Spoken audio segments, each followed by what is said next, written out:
ماہ ذوالحجہ کی ابتدائی 10 دن اور راتیں بے پناہ فضیلت کی حامل ہیں، جن کی عظمت کی گواہی اللہ تعالیٰ نے سورہ فجر میں قسم کھا کر دی ہے۔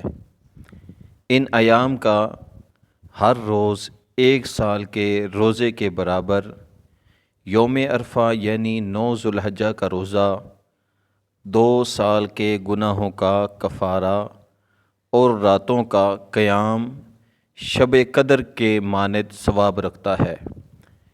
چونکہ یہ ایام حج اور قربانی کے ذریعے توحید خداوندی کے اعتراف کے ہے، اس لیے ان مبارک ساعتوں کو قیمتی بنانے کے لیے حمد و ثناء اور عظمت الہی پر مشتمل درجہ ذیل وظائف روزانہ کا معمول بنا لیں۔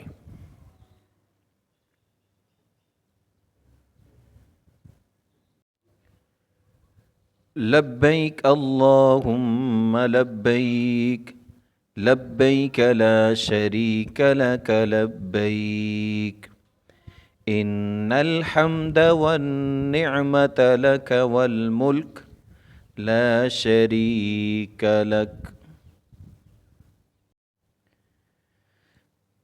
استغفر اللہ الذی لا الہ الا هو الحی القیوم واتوب الیہ۔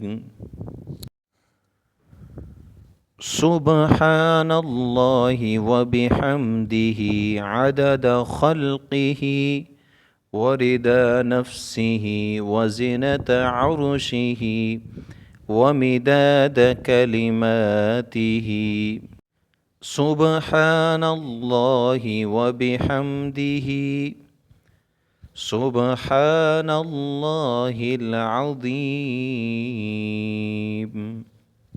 لا الہ الا اللہ 111 مرتبہ اور آخری 11 مرتبہ میں ساتھ محمد الرسول اللہ بھی پڑھ لیں۔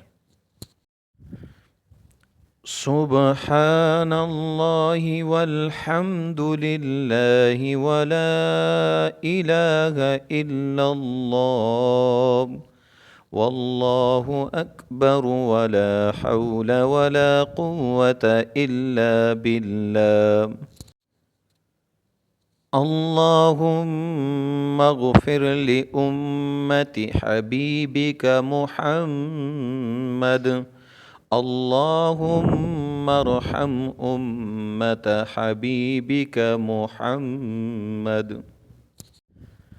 لا الہ الا انت سبحانک انی کنت من الظالمین۔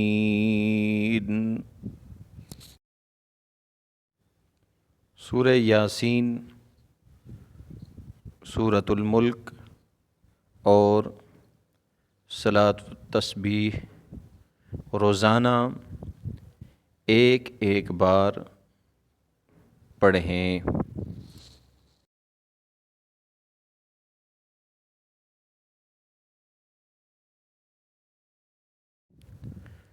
نوٹ: یہ وظائف ان ایام کے ساتھ مخصوص نہیں بلکہ عام دنوں میں بھی منقول ہیں، تاہم ان مبارک دنوں کی فضیلت اور روحانی مناسبت کی وجہ سے ان کا انتخاب کیا گیا ہے۔